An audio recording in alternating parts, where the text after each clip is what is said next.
about this traditional stool matter in Akwa Ibom State, and we've got Mr. Akwa, who is a former Attorney General and Commissioner for Justice for Akwa Ibom State. Good morning, and thank you for coming on today. Thank you very much.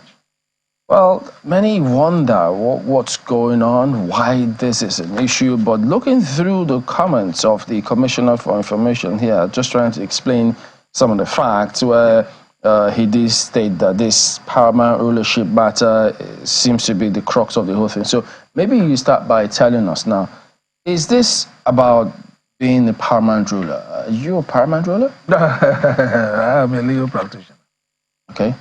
So for you, what is the crux of this case? Well, the crux of the matter is that we're existing very peacefully with our traditional institutions in place until the Executive Bill 316 that woke everybody up from slumber and disrupted the peace by coming to now reclassify certain citizens as first class, second class, third class. Very simply, they changed section 47 to 49 of the substantive law, brought forward what they call the President General of the traditional, what they call Supreme Traditional Council, who shall be the Ibom Ibibio, representing the largest ethnic group. Then providing for the Vice President 1, Akwa now representing the second largest ethnic group. Then Vice President 2, Yata Oron representing the third largest ethnic group. By implication, you also have, once you say major ethnic group, it means there are minor ethnic groups in the states. Now, why must a law be made on the basis of ethnicity? And then you make the President General position a permanent position exclusively reserved for a segment of the society on the basis of ethnicity.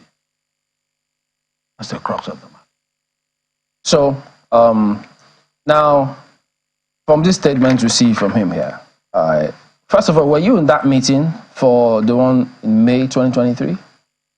Because he says that here, their Royal Majesties in a meeting attended by all of them, with the immediate past governor and the incumbent governor, agree without any dissension to all the contents of the current law, which strangely is now subject of the protest. He says all of those paramount rulers who are concerned with this matter were all there.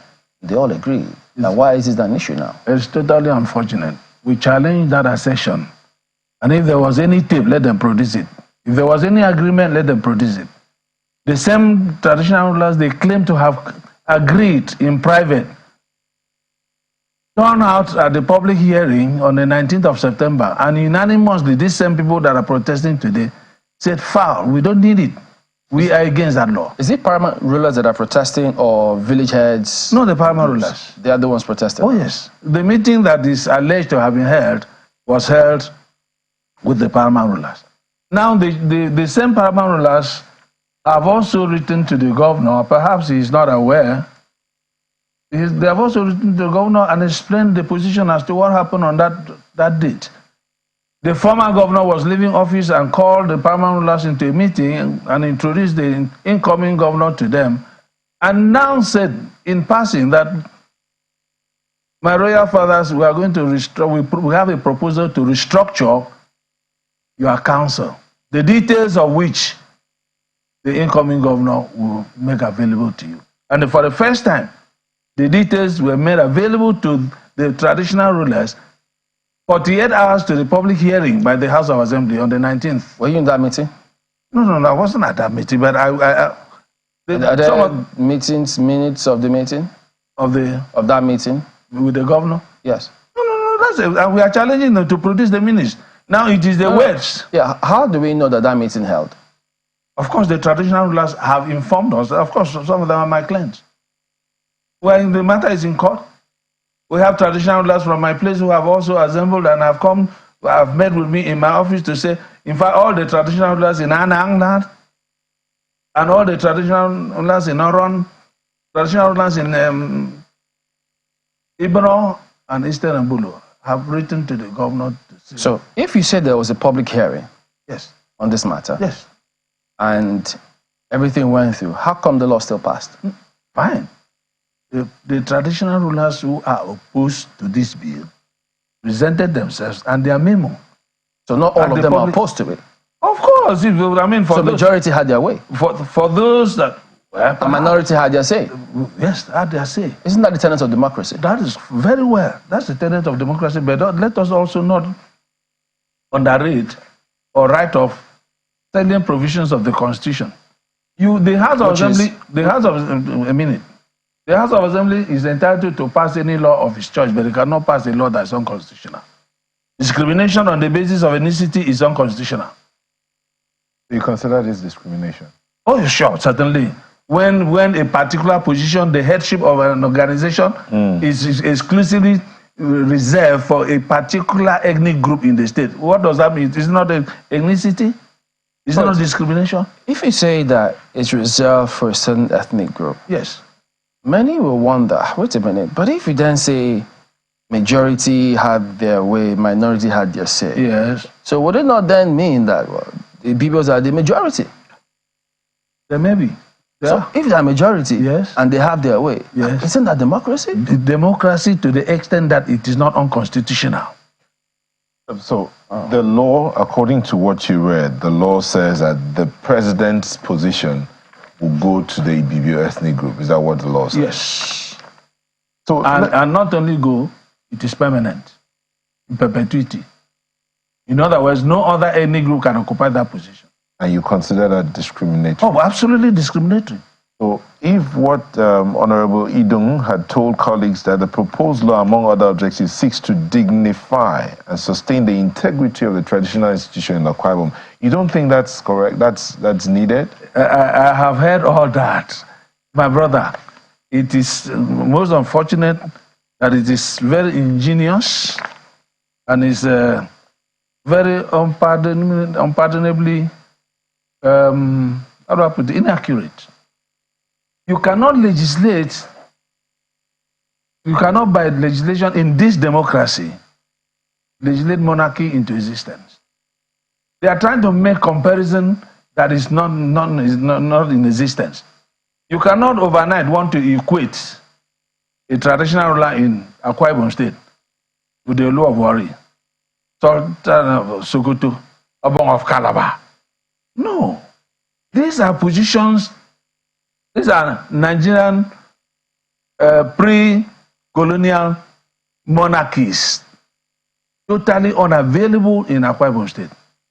Totally unavailable. They forget that in 1951, when the Macpherson Constitution was brought to bear, they did not, there was House of Chiefs provided for in the north and in the west.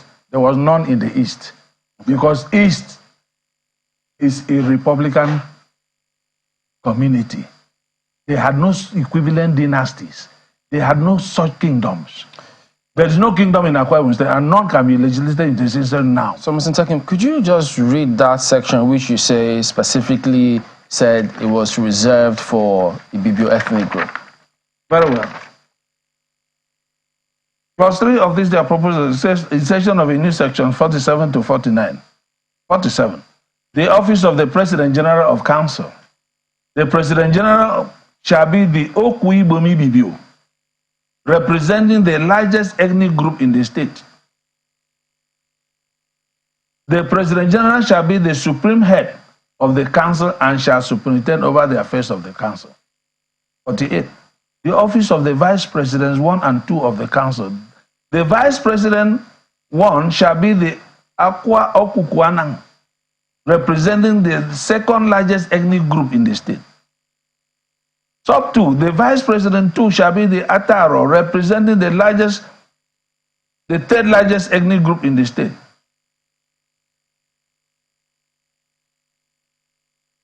A law passed on the basis of ethnicity. So, all right, no, can I say this? Now, yeah, my colleagues in Lagos will comment soon. Now, okay, assuming without considering that that's the case, yes, even if they were to go back and revisit all of these things, that's right, you say that the Ibibios are the majority.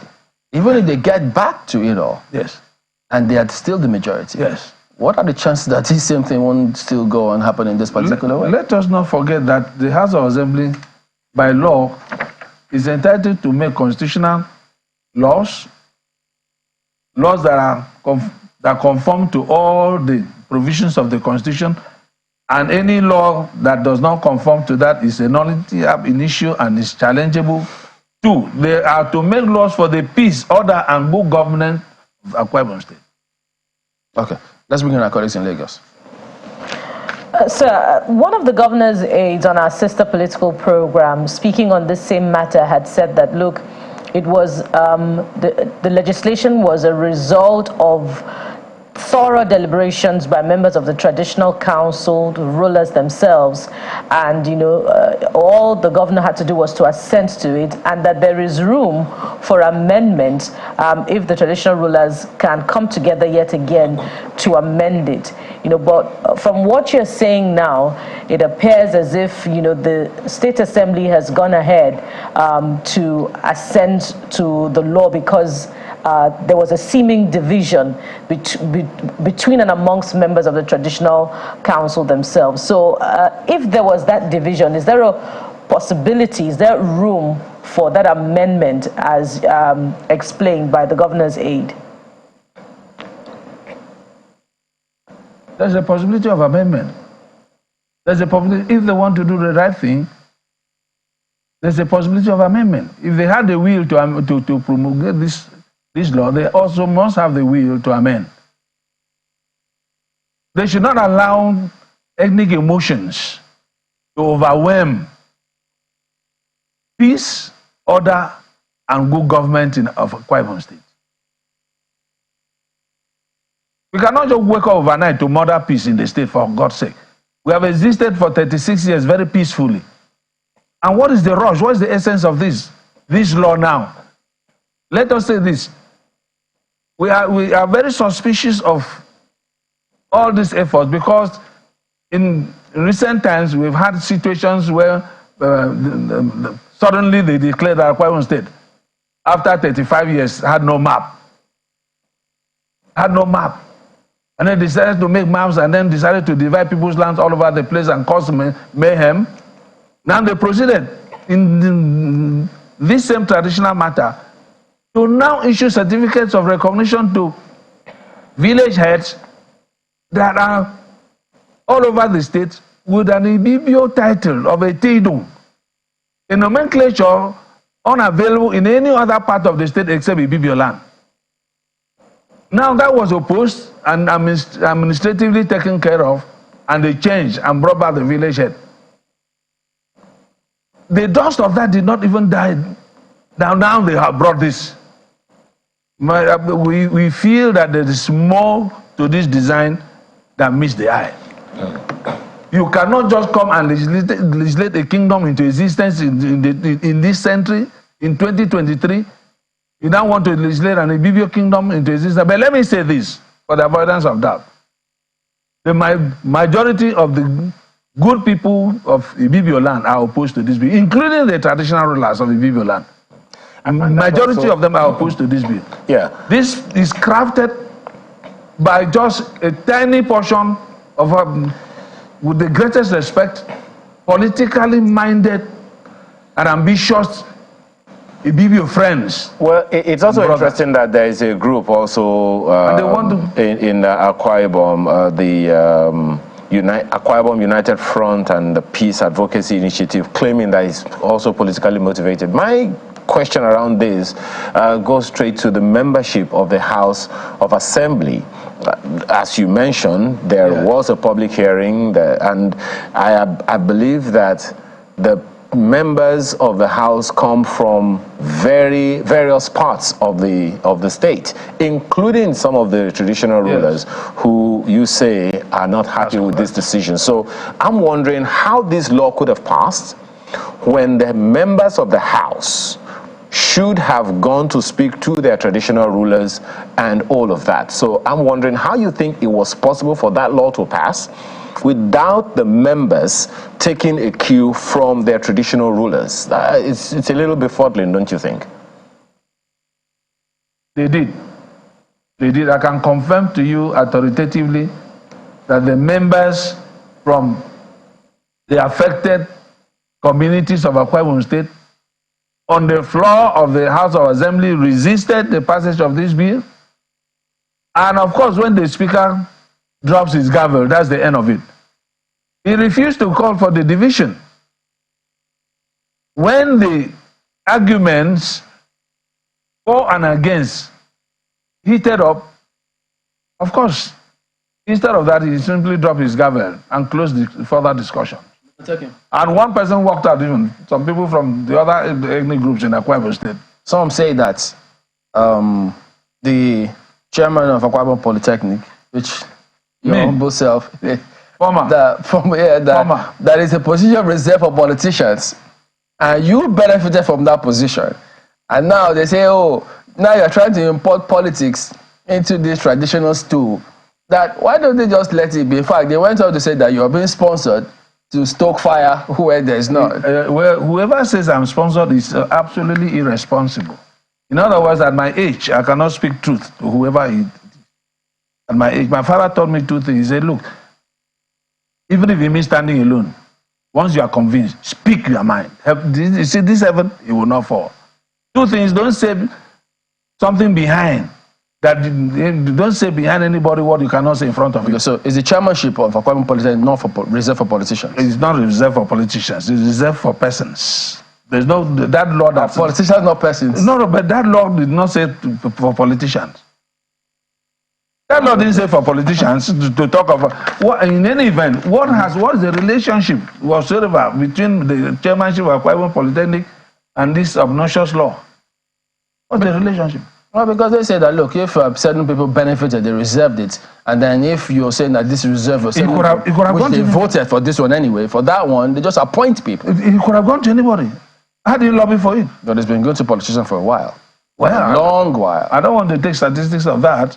It's not available to me now to know. We've seen some of them. Fine, no problem, yes. Of course, politicians must always be appointed to positions. And I happen to have been appointed to that position. I'm no longer in that position. But that does not mean that this law... But you're still a politician. That, of course, I'm in PDP, for avoidance of doubt. For avoidance of doubt, I'm PDP. So who is responsible in PDP?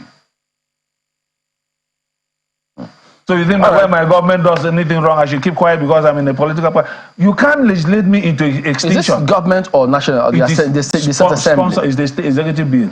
In other words, sponsored by government. Or passed by the assembly? Of course. But then assembly can reject it. Of course, they could have rejected it. How many executive bills have been rejected before in Nigeria? So what should be done now? Okay. All right, gentlemen, we need to take some messages before our viewers get angry with us. But we have to thank you very much indeed, by the way, Mr. Ekman Tekim is a legal practitioner, is a former Honorable Attorney General and Commissioner for Justice for Akwa Ibom State. We hope this doesn't puncture the peace that has existed. They have more than peace already. I hope we can resurrect it.